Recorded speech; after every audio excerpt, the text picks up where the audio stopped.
Welcome to the Mother Daughter Ish podcast. It's your mama's favorite podcast. And the podcast your daughter always wanted. This is Miss Dawn. And Angelique. From the 713. Houston, y'all.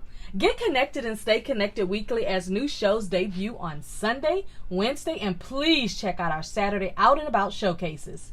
Enjoy the show. Please subscribe, like, share, comment, and tell every woman on the planet that you know about our show.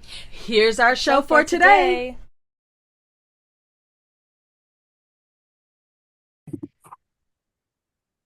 Hey, mothers and daughters, we're back again with a wonderful interview. And let me tell you, Miss Celeste is going to tell us a story about where she's from, where she was raised, and where she is living now. As a matter of fact, it has to be a place that I really think is awesome, and my daughter wants to move there. So she might listen to this interview, and she may try to go and move. So, daughter, if you're listening, just wait.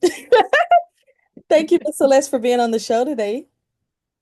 Thank you for having me. It's actually Celeste is how it's pronounced. Celeste? Uh-huh. Okay, got it. Okay, good. All right, so tell us, where did you live and where were you born, of course? Where were you raised? And then where are you now? And then we'll get into the who, what, when, where, why, and how. Okay, yes. So I was born in Queens, New York. My Okay. family relocated to South Carolina when I was young, so I grew up there. Went into the military straight after high school, so Okay. traveled. So I left Frederick, Maryland. This is actually the fifth country that I've lived in. So I've lived in the U.S., Uh-huh. Iraq, Kuwait, Costa Rica, and Nicaragua. You know what? I love Nicaragua. I used to do mission trips in Honduras, and we would always land in Nicaragua, sometimes Tegucigalpa, but mostly in Nicaragua, and then travel over to the little village that we would do our mission trips in. But I always found that Nicaragua looked like it was like just beautiful, a lot of Yes, nice people I met, and really great. But okay, wonderful. So right now you are in Costa Rica. what part of Costa Rica? Because I've heard San about Jose. Limon. I've been to, San Juan. Which part of Costa Rica? I'm in San Jose. You're So in I San. lived on the Pacific coast for 2.5 years. I've been here 5 years. And so the first 2.5 was on the Pacific coast in Mhm. Playas del Coco. And then now I've been in San Jose. Now, do you go down and visit in Limon? Yes. So typically when we have clients who want to move to Mhm. Limon, we're there. So my husband and I started a relocation agency here. Oh, wonderful. I love that because then that way you have the full experience from your end and then helping those that are new. So that's something we definitely got to dig into because so many people have such a fear. I'll tell you what those two fears are that I hear from people. But do you go to the festival that's in Limon every year? I have not been. You We had mean it on the our list to Grand go. Parade? I think it's Uh-huh. in August. It's in August or something, right? I Exactly. think we've So got it on our bucket list to go for this year because we didn't go last year because we had just come back from there in March. So I think we're got it on our list to go this year to the yeah, festival. because We have August is Black History Month here, so they exactly, coordinated with the Grand Parade. exactly. So when you decided, because I know you said you've been in Iraq and Nicaragua and other different places, when you decided, you know what, and I'm sure that's a conversation between you and your husband, but what was the for sure? It's that this is what I know I'm going to do. What was the for sure Costa Rica is it? Like there's no other thing, but this was the thing. How did you know that? What was the thing? So I actually met my husband here. Right. So, Okay. So you so moved I up there when you weren't married. exactly. So Okay, so I what was your deciding factor then? Because we're going to get into those two fears that I hear women saying why they don't want to relocate. Go ahead. uh-huh. So winter 2019, I knew that I was ready to leave the US again. And How did you I know? um Just a when I feeling? no, I found myself in the grocery store every Friday night, weeping as I was walking through the aisles, and Yeah. nobody ever asked me what was wrong. And Right. so I said, I'm Wow. tired of this cold weather and these cold people. Right. So I literally went online, Googled temperate climates. Mm-hmm. What came up for me was Ecuador and Brazil. And I Mm-hmm. had also seen some type of documentary online about a DC lawyer who had sold everything and moved to Salvador Bahia, Brazil. Mm-hmm. And so I saw her story and was inspired. Right. And so I started to Google and research things. And as I put my condo on the market and as I started to hear rumblings of COVID, I Mm-hmm. resolved that by March 1st, I was going to be gone, which Say is I'm what I out of did. here. You say I'm out of here. So even though Brazil and Ecuador didn't pan out, I started to see that Southwest had sales on flights to Costa Mhm. Rica. So I said, well, I I'm pretty tell sure I you what, I love a woman with a plan. can. I It's love like, I'm the pretty way sure the I can way figure the out way my life. you're running this down to me. I'm like, oh, that's my girl right there because I love a woman with a plan because that's me. I'm gonna plot and plan on it. Uh-huh. So yeah, I was like, I know I can figure out my life on the beach in Costa Rica. So Exactly. You I summed that literally up. put everything in storage the day before, got on the plane, came, relaxed, decompressed for a couple of weeks. Yeah, The plan was to just explore the rest of the country for the first month right. and then maybe move on to Brazil or Spain. 2 weeks in, the announcement came that COVID was here, the Hmm. airport was closing, and we had 2 days to decide where we're going to stay or go. And Wow. so I decided to stay. Yeah. And 2 weeks after that is when I met my husband. Now I'll tell you, when I meet women all around the globe and we start talking about, relocating and all these type of things, and they have two concerns, and I'm going to ask you, how did you handle it and how did it, positively obviously affect you? The number one thing is dating. Mm-hmm. I don't think I'm going to be able to date because they have all their reasons, and that's fine. And then the number two thing is, how am I going to find work? I know everybody's talking about this work from home stuff, but I haven't been able to find anything. I've been looking for 6 months and I haven't been hired on a work from home, venture. So those are the two things that is like the number two things, which should be actually number one because they're neck and neck that I hear women talk about. So let's talk about your move. Now, when you went and you were single. So how did you handle the dating? Then let's talk about how did you handle making sure you had a secure job because even though you moved to another country, you still have to have money to pay for life. And then let's talk about how you have created and built your own community and family where you are. All right. Okay. So, as far as dating, we actually met on Tinder, Okay. which is, um, I I did the dating apps in the US, so I Okay. know I was very fortunate in finding my husband. But I do also think that the men on Tinder outside of the US, especially in Latin American countries, they have a different mindset about how it works. Right, You're right. always going to find some frogs. Yeah, yeah, yeah. But when we met, I had a couple of benchmarks. So it wasn't like your typical, oh, he needs to be Yeah. this tall, this, Hmm. not anything really physical per se, but it's more so I looked that to make sure that we had common interests in terms of our love to travel, Right. um, being ambitious. So we both, had experience with starting businesses. And so just like the overall Mm. common interests and themes and things like that. And Okay. so it, I will say it was a act of God Now, that from brought the us time you moved there to the time you met your husband, which obviously was Mr. Right, what was that time frame from the time you got? about a month. Oh man, you working with some good numbers right there, because I'm thinking you're about to say 2 years. No, no, it was about a month. And Okay, nice. he did not speak the Makes same myself a note the next time I travel, get on tent. No, I'm just kidding. And so, well, at the time he was a basic English, I was basic Spanish, Okay, and got it. so we moved pretty quickly. So within a few weeks, maybe a month, we decided to quarantine together. Okay. And yeah, so between the two of us, we learned each other's languages. Hmm. So there was that cultural element, language barrier. Now, was Uh, he originally from there, or did he also move from yes, somewhere else? actually, he's from Nicaragua, but he grew up in Costa Rica. Oh, wonderful. So y'all had that conversation in common too, because you've been in Nicaragua. Man, I tell Well, you. no, we moved to Nicaragua together about a year Oh, ago. oh, okay. Yeah, And then you came back. exactly, exactly. Now, were you thinking that Nicaragua was going to be your next home?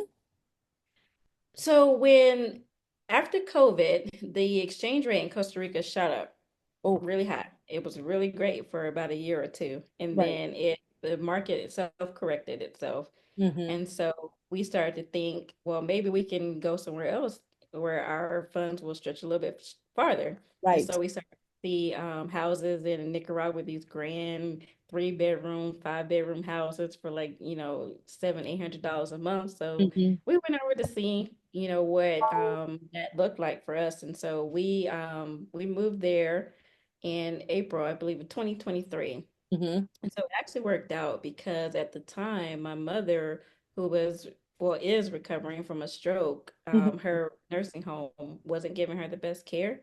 Okay. So we were able to bring her down there Oh, and get her wonderful. care for like $20 a day with a nurse that came in like 12 hours a day, 7 days a week.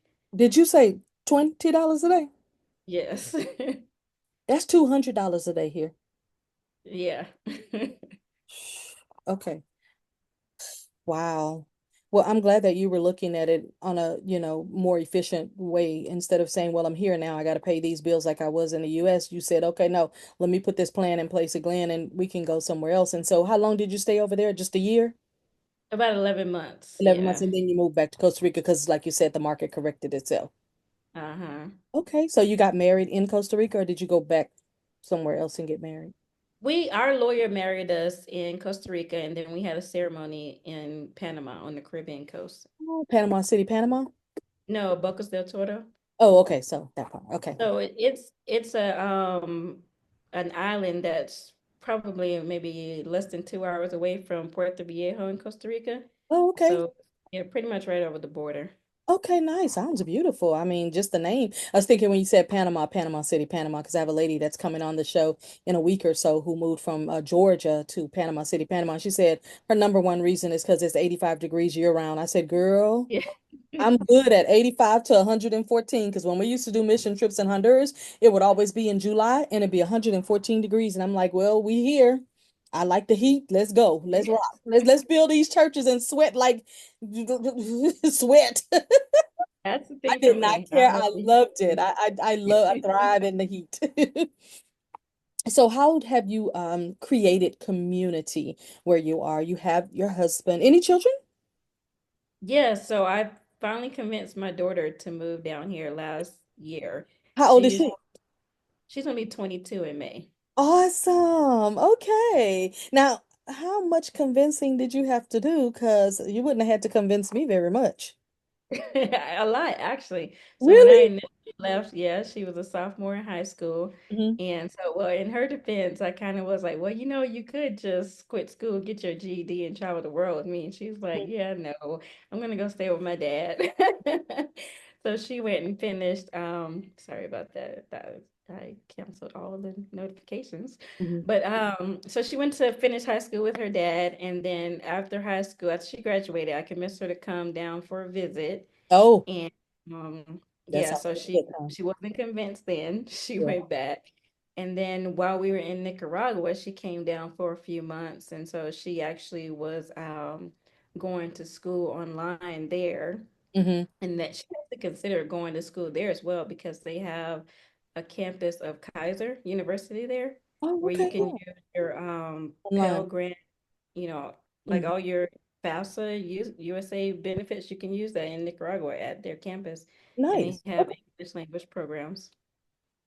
Okay. And so so she went back after 3 months, but then last year she's been here about a year now this time. Well, nice. Tell your daughter I said congratulations because sometimes they don't see our vision of what we're saying to them, and you can be a little scary to do it. But you moved down there and you said you were single. What were you doing for work? Because again, that's a fear that I hear from women is like, I want something I can do online or I can create my own business, but maybe they don't have that money right then as they're moving across the country or wherever they're moving to actually start something. So what was your experience? What were you doing?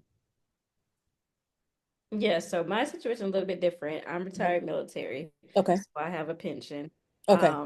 However, that is something that comes up a lot with my clients. And so, one thing that's unique about Costa Rica, I'll say, so there aren't that many in job opportunities Right. because the government is really strict about protecting jobs for their citizens. Right. So any company that wants to hire a foreigner has to make a justification of why there Why you are didn't hire any locally? Hmm. Exactly.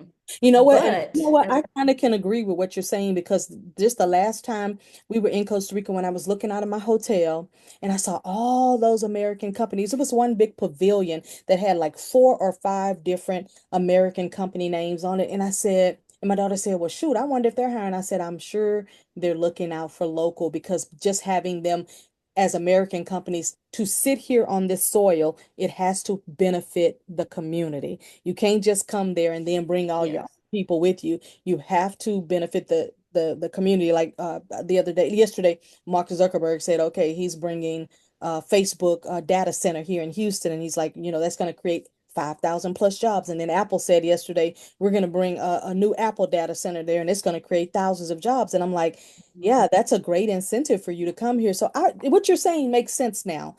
As I'm thinking about it, I was looking out the hotel window and going, wow, that's a lot of American companies here.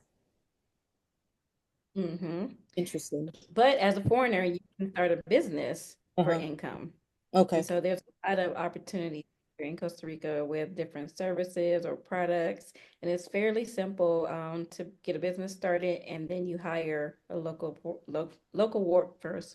Okay. What if you have an online Work. business and it's just you? Is that acceptable? It is, Okay.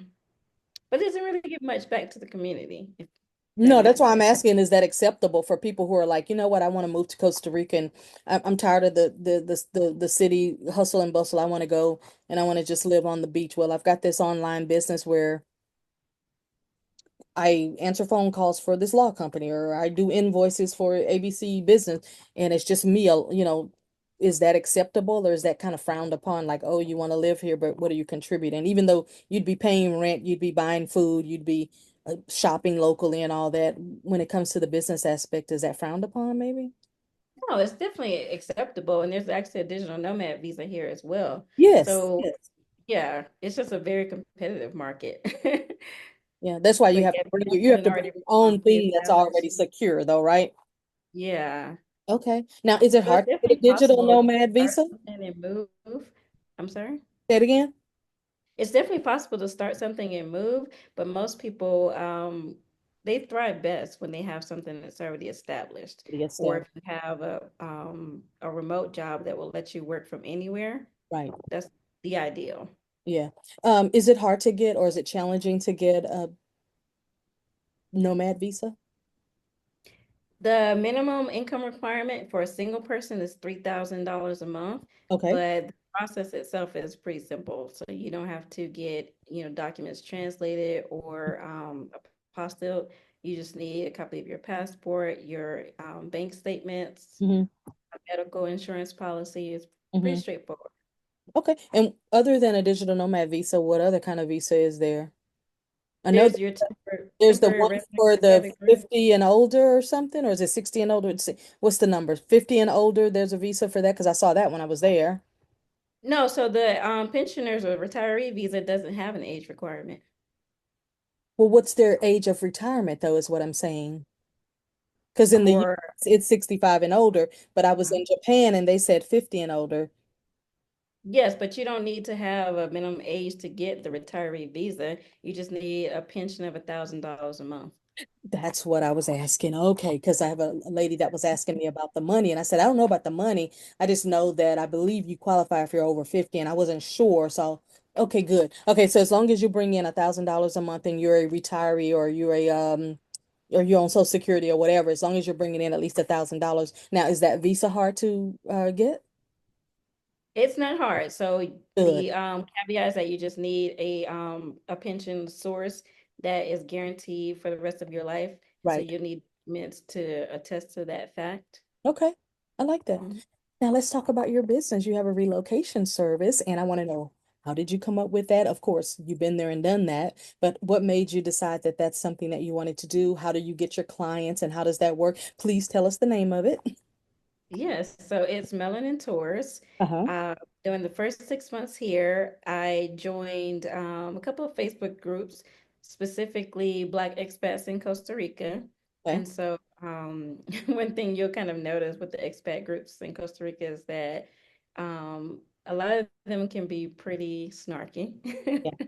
Yeah, especially the general groups. But the Black expat community was just so warm and welcome, and everyone was, open to answering questions. And so that's I good. found myself answering questions about my process and the laws that I learned and things like that. And once it got to about 10 to 20 hours a week, Oh, then and I started to know some themes. And so the questions that I would always get after, where are all the Black people? yes, Where yes, should I move?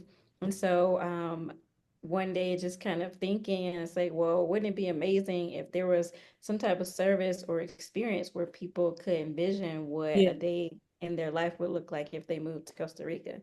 that's So we right. specialize in experience tours. Oh, wow. So now, how does one find out about your experience tours? And tell me a little bit about what they receive when they go on those experience tours. That would be wonderful because, again, I have a travel group, but we also connect with other travelers, and I would love to be able to share the information with them. Yes, absolutely. So we're at melanintours.com on all the social channels at Melanin Tours. Okay. And so clients, when they come, they get a personalized relocation tour. So they visit, we have a 1 hour conversation about their needs, their requirements, lifestyle, budget, and then we narrow down to 1 to 3 of the best places that would fit Mm-hmm. um, like their situation. And Mm-hmm. then from there, we plan a relocation tour where they're able to tour properties, Mm-hmm. look at different area amenities. So we do like a cultural tour. So for some people, that means looking at schools. Mm-hmm. Some people it's hospitals. Some people want to see the different areas, Right. um, Entertainment and all that. restaurants. Yeah. We've had people who have, gone to cigar lounges, Yeah. rooftop lounges, Yeah. gone to speakeasies, gone to hot springs. So just Mm-hmm. whatever they feel they need to see to decide whether they will be able to live here or not. And then we usually round the day up with a welcome dinner Oh, or meeting with local expats. absolutely love that. Now, what does something like that typically cost? For the day tour, $1,500. That's not bad. Now, I know that when you said that you and your husband, y'all went to Nicaragua for a while and they have very affordable housing there.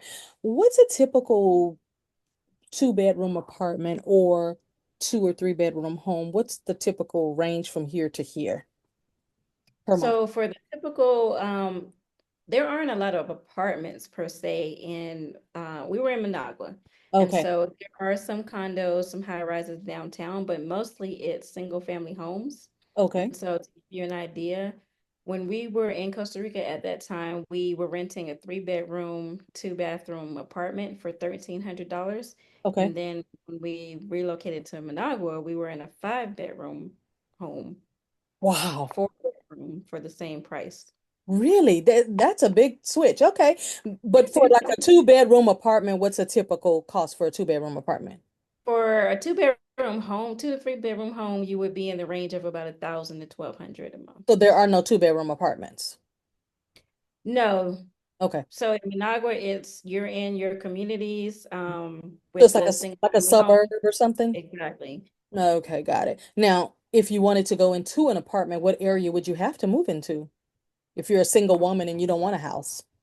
In Managua or in Well, Costa Rica? in Costa Rica, period. Like if there's a different area, if I'm a Oh, I'm sorry. I thought you asked about Nicaragua. So in Costa Rica, a standard 2 bedroom oh, I was apartment. asking about the comparison of the price of what was it? You were saying that it was this price in Nicaragua, and I was wondering what the Uh-huh. cost was in Costa Rica if somebody wants to move there.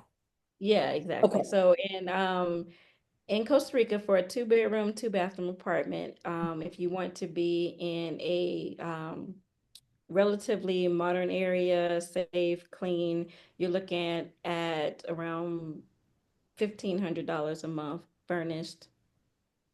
Hmm. Okay, so not much more. Okay, all right. I was gonna say because a one-bedroom apartment here would be anywhere from, depending on your income, because you can get income based in very nice suburb areas, 700 to about $1,200, and then a two-bedroom would be about 16. Okay. All right. I was Yeah, so if you're just trying to coming see out the into difference there. more Okay. rural areas like Gracia, Mm-hmm. um, then you're looking more in the 700 to 900 range Mm-hmm. in the 2 to 3 bedroom or 1 to 2 bedroom apartment slash Okay. condo. is Oh, what most of the options are here. yeah. But if you're in San Jose in the city area or in Yeah, that's gonna Escazú, be a which is little the bit different. suburbs, yeah, Yes, it's gonna be. you're like in a gated community with security, concierge. Hmm. Now, Hmm. from where you are, how far is that in a car to Limon? 4 hours. Okay, and is it expensive to live in Limon? It is an interesting to live in the mall. So it depends on what your lifestyle requirements are. So right now, there's not a lot of infrastructure. It's still growing in Limon and Okay, in Puerto Viejo. okay. So in terms of, so I'll give you an example. So there is a Black couple who renovated an apartment building. So they're from Staten Island, New York, Oh, and so they both have roots in Costa Rica. And so they retired a couple years ago, and they renovated their apartment building. And so they rent their options. They have between 1 to 3 bedrooms, and they rent for about 1,800 to 2,000 per month. But mhm. these are American standard, Yes, um, very yes, modern, yes. updated furnishings. But if you're open to what we would call Tico housing, which are apartments or houses that are a little bit older, Okay. the accommodations bedrooms are smaller, Hmm. then that cost can come down.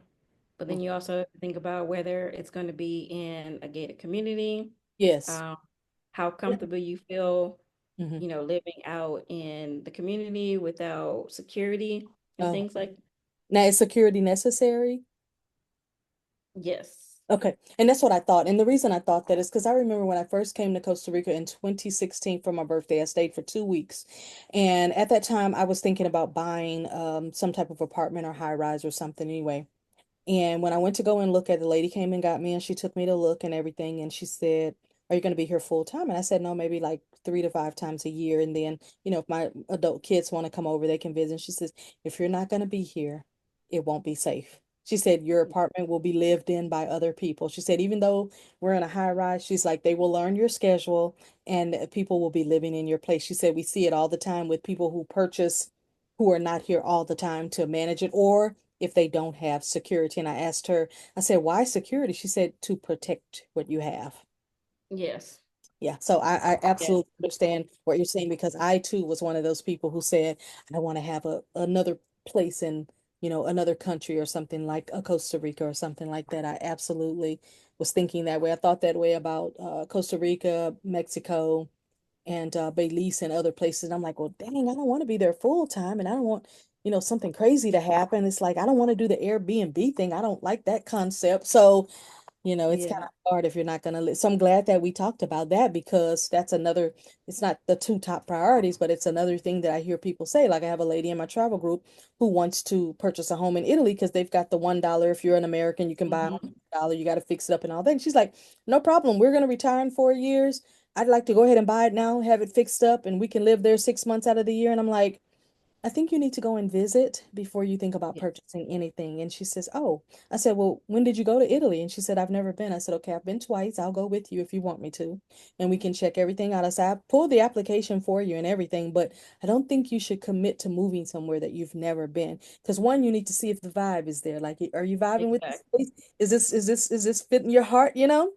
You want to see who the people are. You want to know that you feel welcome. And you will know from the moment your feet hit that soil if you know Exactly. you feel welcome or not. And she said, "I never thought about any of that." I say, as a traveler, I think about all of that every time I go somewhere. Exactly. Haven't had a bad experience yet, and I'm just hoping to never have one. But wow, anything else you want to share with us? I can't wait to get on your website and get nosy and share it with people. And I'm going to make sure I put it in the description and all that. And then also, it'll go up on YouTube. I mean, not on YouTube, but it'll go up on our Instagram page. And when it comes out, is there anything that you would like to leave our viewers with, a message or anything? Um, I would just say that as you, like you said, when you're considering these relocations, visit, Mm-hmm. check out the vibe. You will know when you get there, but then also still be open-minded. Absolutely, absolutely. Now tell us your website one more time, just for our viewers. I already got it. Melanin Tourist. I got it. Melanin Tours, and we just launched a new Which Costa Rica City is Best for You quiz that we're Ooh, really excited about. So looking forward to so it's up there sharing. right now. It will be up tomorrow. Okay, I'm gonna tell my daughter just to let her go on there because her mind is still like, I want to live there. I want to live there. And I'm like, I'm gonna tell her to go take that quiz. Uh-huh. But thank you so much, Celeste, for being on my show today. I'm so glad that everything is working out really, really well. Now, my final question is Costa Rica the end all be all? For me, no. So I am of the same mindset as well, where I'm looking to build different bases Hmm. across the world. So Costa Rica would be first quarter for us. Well, first quarter and second quarter because of the tour schedule Right, is when we mainly host those. And Europe. So I already traveled to Europe every September, okay, October. okay. So I'm looking to spend third quarters in Europe and fourth quarter in the Middle East, Oh specifically my Qatar. gosh. Let me tell you something, and then I'm gonna let you go because I could get on here and let me tell you something. We'll be here an hour. Listen, for the first time in December, just past December, I went to the Middle East. When I tell you Yes. I fell in love with the capital V vibe. I fell in love with the culture. I fell in love with the markets. I fell in love with the different Emirates that we went to. I went on a little cruise that took me over to Abu Dhabi, Bahrain, all these places, and I was like, Yeah. see, I've been lied to all my life. And Hmm. I actually was mad for like an hour. And then I was like, no, the vibe is too high. I can't even be mad. But I had an amazing time to the point that I'm literally putting a program together right now so that either next December or January, I want to take 20 people to the Middle East with me. So I landed in Qatar, which I absolutely love. And then from Qatar, we Absolutely. went to where we needed to go. And that was amazing. And so I want to really show people that one, you've been lied to. Two, you need to start thinking a little bit different and letting the vibe hit you because there are so Uh-huh. many places that people are afraid to go to that they have Yes. no reason to be. Don't get me wrong. I'm in Houston, Texas. Anything could happen, okay? But you gotta know when you go to other countries, it's just so different than what you've seen on the TV and what people have told you who have never been there. But I'm telling Absolutely. you, so where would you go in the Middle East if it's another quarter for you? So I spent 12 days in Doha Oh, this yes. last year Yep, and that's where I absolutely landed in loved the, it. yep, yep, yep. Yes. It was the cleanest, friendliest city I've ever visited. Oh my God, I love Doha. I loved it. It's my second time being in Doha, but the first time I ever got out and really, really, really explored. The last time I just was there for 72 hours. We didn't get to do a whole lot because we were on our way to Singapore. But this time I literally got to stay there for 3 days, do the Emirates, come back and stay there another 3 days. And I was like, I literally was contemplating, so what's gonna happen if I stay another 2 weeks? Is everything gonna fall down? And is anything gonna, I mean, I literally was contemplating how to not get back on that plane. And I said, okay, the resolve is that I'm gonna put a program together and we're gonna all go, and then I get my fix. Yes. It was so amazing. I It's can't wait to get back. I got the VIP card for the metro. yep, yep, Can't yep, wait to yep. get back and use that. Right. And you know what? What's so funny about it is when I got there and they gave me the 3 month visa, I was like, dang, now I gotta come back in 3 months. Cause I was like, I have permission. I have permission to come back, but I'm gonna just wait until, the end of the year and take a group of people who are just like, are you? Because everybody wants to know, well, how was it? I'm like, it was absolutely amazing. Y'all almost lost me. I could have not come back. That's what I Yeah. told everybody. But I love your spirit of travel. I love your spirit that you're like, yes, I'm here, but I also want to have bases in other places because that's exactly how my brain thinks as well. So, again, thank you so much for agreeing to be on the show today to share your story with all of our listeners. And I just know that this is going to help so many people who have these mysterious things that they think is happening with this really location thing. And I really want people to stop listening to folks who haven't been there and done things. I want them to hear it from people Yeah. like you who've been there and you've done that so that you can really give your true experience. Oh, oh, oh, oh, I know what I forgot to ask you. Let's talk about the food in Costa Rica. What's your favorite thing since you've been there that you've liked eating? Um, let's see. I would say the my favorite thing is the Caribbean chicken meal with the rice and beans. Yeah. You Yeah, you know a lot of sesame. people don't realize that there's a lot of Caribbean flavor and a lot of Mhm. Caribbean. food and things like that. They don't even know that. And I know when I was telling somebody about Limon and I was saying about the Caribbean vibe and I was giving them the history that I'd learned, and they were like, "What are you talking about? I had no idea. I thought Costa Rica meant there was just nothing but Spanish, Latin, Mexican or whatever." And I'm like, "That's because you haven't been and you keep listening to people who haven't been. So you have a perception in your head that's not even true." Yeah, so you just inspired me to write a blog post about some of my favorite sodas. So sodas are like the mom and pop restaurants Uh-huh. here. Uh-huh. And so some of the best food you'll find there for less than $10 a meal. Exactly, exactly. Well, thank you so much, and I appreciate you being on here. And I will definitely be letting you know when this show will be ready. So, if you have anything else that you want to add to it, just email it to me. Okay, perfect. Thank you All so right, so much let's for having see. Thank you. me. All right, have a great day. You too.